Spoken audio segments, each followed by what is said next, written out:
નમસ્કાર મિત્રો, સ્વાગત છે અમારી યુટ્યુબ ચેનલમાં તમારું। તો આજે આપણે વાત કરીશું શ્રી કષ્ટભંજન દેવ સાળંગપુરનો પ્રાચીન ઇતિહાસ વિશે।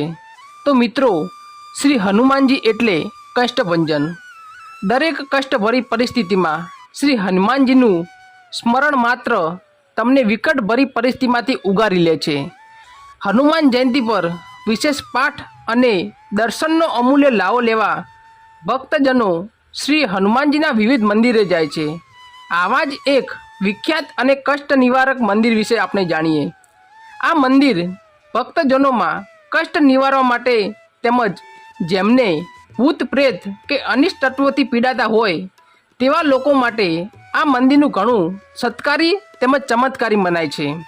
બોટાદ જિલ્લાના બરવાળા તાલુકામાં સાળંગપુર ગામે આવેલ આ મંદિર માટે એમ કહેવાય છે કે ભૂત પ્રેતમાંથી પીડિત માત્ર એકવાર જો સાળંગપુર હનુમાનજીના દર્શન કરી લે તો તેમને આવી પીડામાંથી મુક્તિ મળે છે।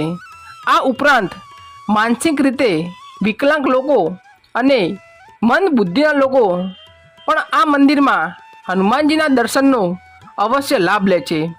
ખાસ કરીને કાળી ચૌદસના દિવસે આ મંદિરમાં હનુમાનજીના આશીર્વાદ લેવા ભક્તોનું ઘોડાપુર ઉમટી પડે છે। ભૂત પ્રેતમાંથી ઉગારતા આ મંદિર માટે એવી વાયકા છે કે ભૂત પ્રેતમાંથી પીડિત લોકો આ મંદિરમાં આવવાથી મંદિરનું પરિસર ધ્રુજવા લાગે છે અને હનુમાનજીની મૂર્તિના દર્શન માત્રથી ભાગી જાય છે। વળી મંદિરમાં ચાલતો ધુમાડો શ્વાસમાં જતા અને મંદિરમાં ચાલતા મંત્રોના ઉચ્ચારણથી ભૂત પ્રેત કાયમ માટે નાસી જાય છે।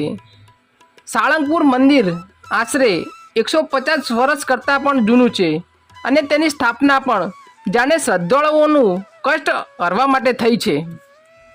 તો મિત્રો, આ મંદિરની મૂર્તિ પાછળનો રસપ્રદ ઇતિહાસ આપણે જાણીએ।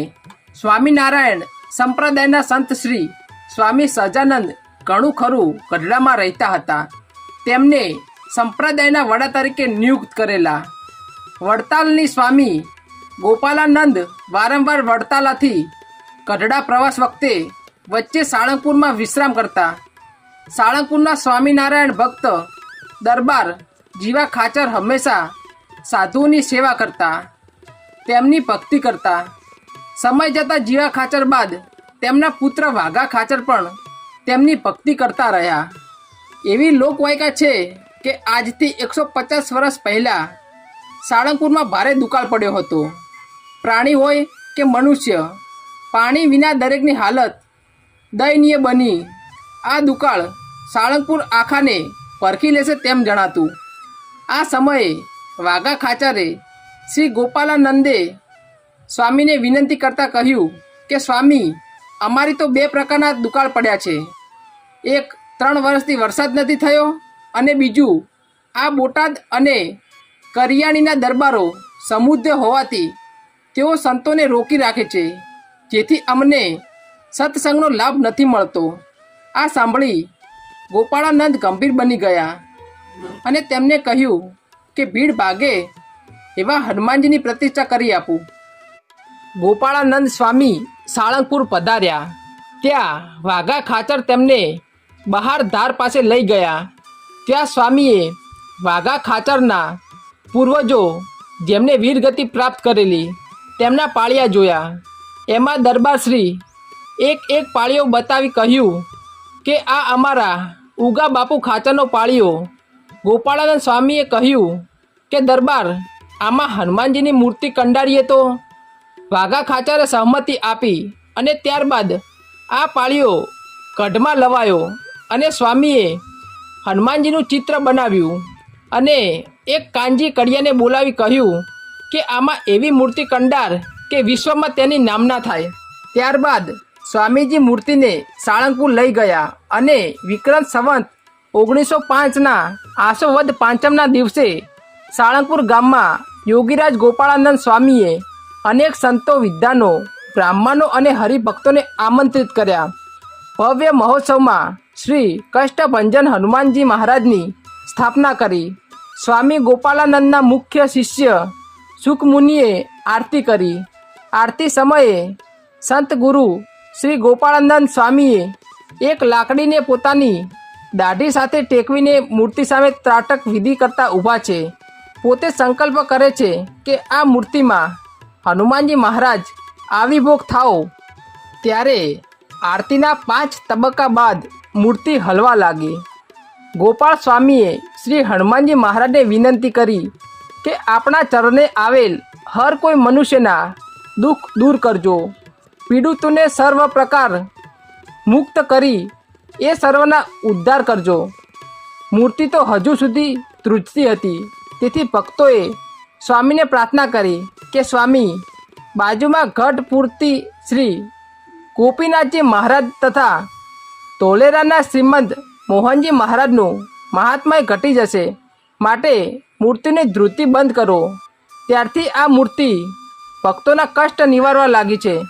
સાળંગપુરના હનુમાનજીનું નામ કષ્ટભંજન પડી ગયું. સ્વામીજીની કૃપાથી નાની જગ્યામાં શરૂ થયેલ મંદિરનું વ્યવસ્થિત બાંધકામ વિક્રમ સંવંત 1956માં શરૂ કર્યું. વધુને વધુ શ્રદ્ધાળુઓનો આ મંદિરનો લાભ લઈ શકે એ માટે ઈસવીસન 1956માં શરૂ થયેલ વ્યવસ્થિત બાંધકામ આજે 2011 સુધીમાં આ મંદિરને વિશાળ મંદિરમાં ફેરવવામાં આવ્યું છે. તો ચાલો જાણીએ આ મંદિરની વિશેષતા વિશે. આ મંદિરમાં 25 ફૂટ પહોળો સભા મંડપ છે, જેને આરસના પથ્થરથી જડવામાં આવ્યું છે. હનુમાનજીની મૂર્તિ ત્યાં રૂમમાં પ્રસ્થાપિત કરવામાં આવી છે. આ રૂમમાં 12 ચાંદીના છે. મૂર્તિની પૂજા બ્રહ્મચારી બ્રાહ્મણ દ્વારા જ કરવામાં આવે છે.